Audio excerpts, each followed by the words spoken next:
What is up, everybody? So we are continuing to go back and have a look at what was being printed in the press at the time of Stephen Avery and Brendan Dassey's arrest and at the time their trial was going on. In today's video, we are going back to October 16th, 2007 to start, and it is from the Madison, Wisconsin State Journal. We talked a little about this in the last video, so we're going to pick right up off where we left.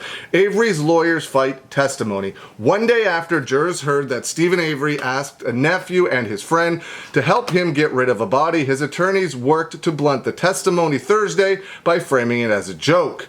Avery's nephew, Bobby Dassey, the older brother of 17-year-old Brendan Dassey, who was also charged in the crime, testified Wednesday that Avery asked him and a friend, Mike, to help his disposing of a body on November 3rd, 2005, the day Teresa Halbach was reported missing. He asked us, it sounded like he was joking, he asked us if he wanted us to help him get rid of the body.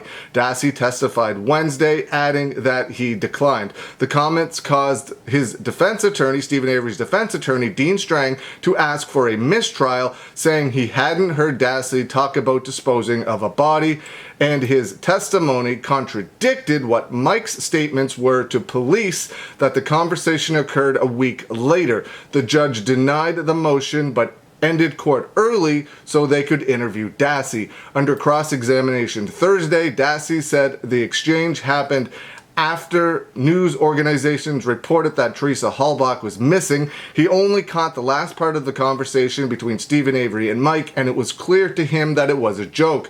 Steve followed up by saying something like, "People go missing all the time, and this girl might have left for Mexico." Yes, that's what Dean Strang said, and Dassey replied with yes. Strang also tried to establish the conversation happened on November 4th, partly because that's when Dassey didn't have the work. Neither side planned to call Mike to testify. I wonder why they didn't call Mike to testify. Circuit Court Judge Patrick Willis denied the mistrial, agreeing with Special Prosecutor Ken Kratz that the defense had 15 months to interview Bobby Dassey. Dassey's younger brother, Brendan Dassey, is facing trial in April for Teresa Halbach's death. Ken Kratz downplayed the statements after court Wednesday, saying he hoped jurors decided the case on witness statements and physical evidence. Defense attorney Jerome Buting said Thursday after court that he couldn't talk about his preparation for trial, including why they didn't interview Dassey, but he said Dassey never reported the jokes to police. Teresa Halbach's family has been sitting through the trial. Halbach's brother Mike said they weren't worried when the defense called for a mistrial. He said it took a lot of courage for Bobby Dassey to testify. We are trying to take this whole process very seriously, but if you notice during the breaks, we are finding things to laugh about ourselves because we know Teresa would do the same thing. She wouldn't want us to be sad the whole time, to feel like salt is being rubbed on our wounds. The next article is from February 17th, 2007, and it is from the Madison, Wisconsin State Journal. It talks about how DNA is being discussed at Stephen Avery's trial. One of the lead investigators into Teresa Halbach's murder testified Friday that none of Teresa Halbach's DNA was found in the suspect's home or garage during the first 3 months of the investigation. Shocking. Halbach went to the property to photograph a red minivan Stephen Avery's sister wanted to sell through Auto Trader magazine. Halbach, 25, had been there about 6 times from June 2005 to that date as a freelancer for the magazine. Avery's defense attorney, Dean Strang, said earlier this week that deputies were so convinced that Avery killed Teresa Halbach, they planted evidence to back up their assumption. Thomas Fassbender, a state Justice Department special agent with the Division of Criminal Investigation, acknowledged on cross-examination that none of Halbach's hair or blood was found in Stephen Avery's trailer or garage in the first 3 months of the investigation. A bullet with Halbach's DNA on it was found during searches of Stephen Avery's garage on March 1st and 2nd, 2006. So in short term then, by March 1st and March 2nd, when those search warrants were issued, 3 months of investigation had not found one shred of Teresa Halbach's DNA anywhere in Stephen Avery's trailer or garage. Isn't that right, sir?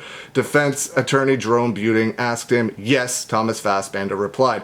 Fassbender later said about 970 pieces of physical evidence were seized in the case. Stephen Avery's defense claims in court records that Manitowoc County Sheriff deputies James Lank or Andrew Colburn removed Avery's blood from an unsecured vial and planted it in the vehicle sometime between November 3rd and November 5th, 2005. Avery said he believed the deputies were trying to set him up due to the $36 million civil lawsuit he filed against the county. Avery claimed the deputies were involved in a phone call in the mid-1990s that came from another law enforcement agency reporting that another inmate confessed to the assault for which Stephen Avery was imprisoned. Avery's civil lawsuit contended Lank and Colburn prolonged his incarceration in the rape case by their inaction. Manitowoc County officials turned the Halbach investigation over to Calumet County officials early on to avoid any appearance of conflict of interest, but some Manitowoc County deputies participated in the search. Not only did they participate in the search, they found everything. Coincidence? I don't think so. Fassbender assigned Colburn and Lank to searches of the Avery property. He testified he didn't know the deputies had been called as witnesses in Avery's lawsuit 3 weeks prior, but he said there would have been no conflict of interest. Fassbender said he had no problems with the deputies during the searches. And the next article we are going to go over is from the Madison, Wisconsin State Journal, and it is from February 21st, 2007. Sheriff officials testified they didn't frame Stephen Avery. Officials say they didn't plant evidence in murder case. Two sheriff officials accused by Stephen Avery of framing him for murder testified Tuesday they never planted evidence to ensure Avery was wrongfully convicted a second time. Avery's defense claims in court records that Manitowoc County Sheriff Sergeant Andrew Colburn and James Lank removed Avery's blood from an unsecured vial and planted it in Halbach's vehicle sometime between November 3rd and November 5th, 2005. Avery said he believes deputies were trying to set him up because of the $36 million lawsuit. During opening statements, February 12th, Stephen Avery's attorneys, Dean Strang, said deputies felt shame, embarrassment, and anger that the department was involved in Avery's wrongful conviction or possibly delaying his release. That led to them planting evidence in the murder case. That's what Dean Strang stated. Avery has claimed the officers were involved in a phone call from another law enforcement agency in the mid-1990s, reporting another inmate confessed to the crime, but testimony Tuesday indicated that only Colburn was involved in the call. Colburn testified he was a corrections officer at the Manitowoc County Jail in the mid-1990s when he got a call from an officer from another agency saying someone in their custody may have committed an assault in Manitowoc County. Colburn said he transferred the call to a detective since he wasn't a sworn deputy. Avery wasn't mentioned. That's it. That's your connection to Stephen Avery, Special Prosecutor Ken Kratz said. Colburn said yes.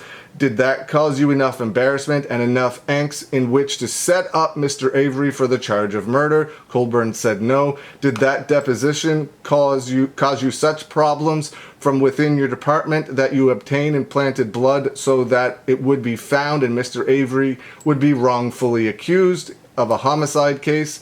No, sir, Colburn said. Have you ever planted evidence against Stephen Avery? That's ridiculous, Colburn said. No, I have not. Later, James Lank took the stand and Ken Kratz asked Lank if he ever planted evidence. No, sir, I definitely did not.